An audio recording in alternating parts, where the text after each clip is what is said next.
Hi everyone, আমি রূপকথা। আজকে কোনো ডেলি ব্লগ না, আজকে আমি শেয়ার করব এই মডিউলার ছোট্ট কিচেনটি বানাতে কত খরচা পড়েছে।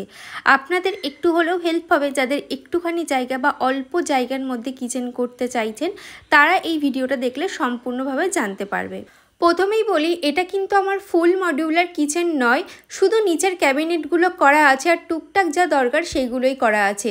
তবে আমার এই অল্প জায়গার মধ্যে আমি যদি গুছিয়ে পরিপাটিভাবে রাখি তাহলে কিন্তু সব জিনিস অর্গানাইজ করা সম্ভব হয়। আচ্ছা, এবারে বলি, এর উপরে যে সানমাইকাগুলো লাগানো আছে এটা কিন্তু একটু অন্য ধরনের। দুই ধরনের সানমাইকা আপনারা দোকানে পেয়ে যাবেন। একটা হচ্ছে এরকম ধরনের গ্লিটারি ছাড়া, মানে একটু এই যে গ্লেজি ভাবটা আছে না, তো এটা ছাড়া। আর একটা হচ্ছে এই ধরনের। তো এইটা আমি নিয়েছি কারণ ব্ল্যাকের ওপরে একটু যদি হালকা গ্লিটারি ভাব থাকে তাহলে কিন্তু বেশ ভালো লাগে।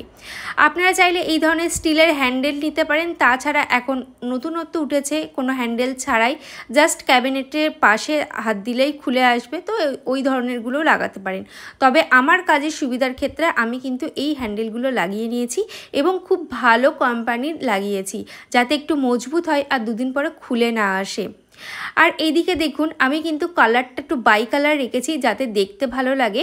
আর আমি অরেঞ্জ এবং ব্ল্যাকের মধ্যে রেখেছি, যেহেতু আমার ঘরের কালারটা ডিপ, সেই জন্য এই দুটো একটু ডিপ আর হালকার মধ্যে রাখলে আমার মনে হলো যে কিচেনটা অনেকটা বড় লাগবে। আর ওপরে যখন আমি ক্যাবিনেট করব অবশ্যই সম্পূর্ণ ভিডিওটা বা কত কি খরচা পড়েছে সেটাও আপনাদের সাথে শেয়ার করব। আর এই যে ভিতরে যে বাস্কেটগুলো দেখতে পাচ্ছেন, তো এই বাস্কেটগুলো এক একটার প্রাইস পড়েছে 2500 থেকে 3000।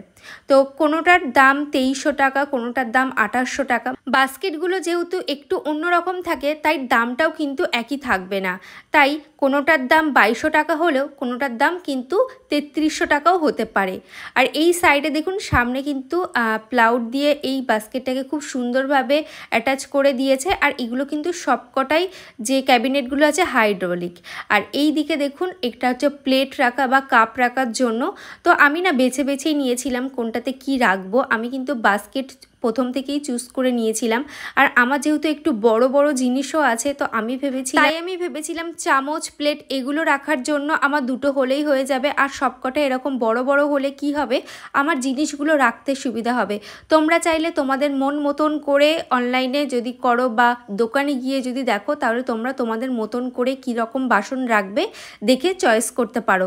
তবে আমি এইভাবে চয়েস করার একটাই কারণ হচ্ছে, কারণ আমার প্রচুর বড় বড় গামলা আছে, বাটি, কড়াই, এই সমস্ত জিনিসগুলো কিন্তু আমার সবটাই এর ভিতরে রাখতে হবে। সেই জন্য আমি বাইরে কিন্তু বাসনের ঝাঁক আলাদা করে একদমই রাখিনি।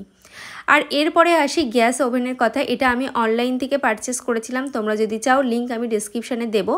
আমার কাছে এটা বেস্ট লেগেছে। একটা কিচেনের মধ্যে যদি সুন্দর একটা গ্যাস ওভেন থাকে তাহলে কিন্তু দেখতে আরও ভালো লাগে। তারপরে নিয়েছিলাম চিমনি। এটা কিন্তু আমি অফলাইন থেকে নিয়েছিলাম, তবে এই কোম্পানির চিমনি অনলাইনেও আপনারা পেয়ে যাবেন। আমি যদি পেয়ে যাই অবশ্যই ডেসক্রিপশানে দিয়ে রাখবো। আর এই চিমনিটা এতটাই বড় নিয়েছি, তার কারণ হচ্ছে আমার যেহেতু 3 বার্নারের গ্যাস ওভেন, সেই জন্য পুরোটাই যাতে কভার হয়, সেই জন্য আমার এত বড় চিমনি নেওয়া।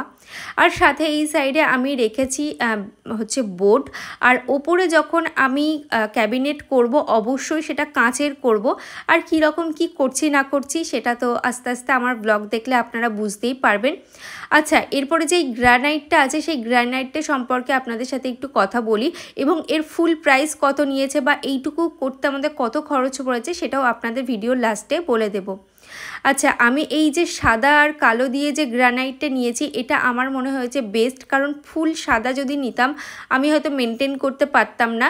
আর এই সাদা কালোর কম্বিনেশনটাও কিন্তু আমার বেশ ভালো লেগেছে, তাই এটাই চুজ করেছি। আর আমি এই কাউন্টার টপটা যতটা পারি খালি রাখার চেষ্টা করি, আর যতটা পারি আমি পরিষ্কার করে গুছিয়ে রাখার চেষ্টা করি, কারণ আমার কিচেনটা খুবই ছোট। আর ছোট কিচেন হলে একটা জিনিস সবসময় মাথায় রাখতে হয় যে সব কিছু যেন আমার পরিপাটিভাবে গুছিয়ে রাখতে পারি এবং আর যতটা পারবো ওপরে কাউন্টার টপটার ওপরে একটু ফাঁকা রেখে দেওয়ার। এই সাইডে বেসিনটা আমি একটু ছোটোই লাগিয়েছি, তার কারণ আমার এই সাইডে একদমই জায়গা ছিল না। সাথে একটা জানালা আছে। ফ্রিজটা আমি এই দিকটাতে রেখেছি। আমার রান্নাঘরটায় এই ফ্রিজটা পড়ে কিন্তু অনেকটা জায়গা নিয়ে নিয়েছে। সাথে আছে জল এবং বাসনের ঝাঁক। আচ্ছা, এই সাইডে কিন্তু আমি এই ধরনের একটা র্যাক রেখেছি, মানে আমার ডেলি ইউজে যেগুলো লাগে আর কি। আমার এই ছোট্ট কিচেনটি বানাতে টোটাল খরচা হয়েছে 70,000 টাকার মতন। মিস্ত্রি ধরে। তো কেমন লাগলো অবশ্যই কমেন্টে জানিও।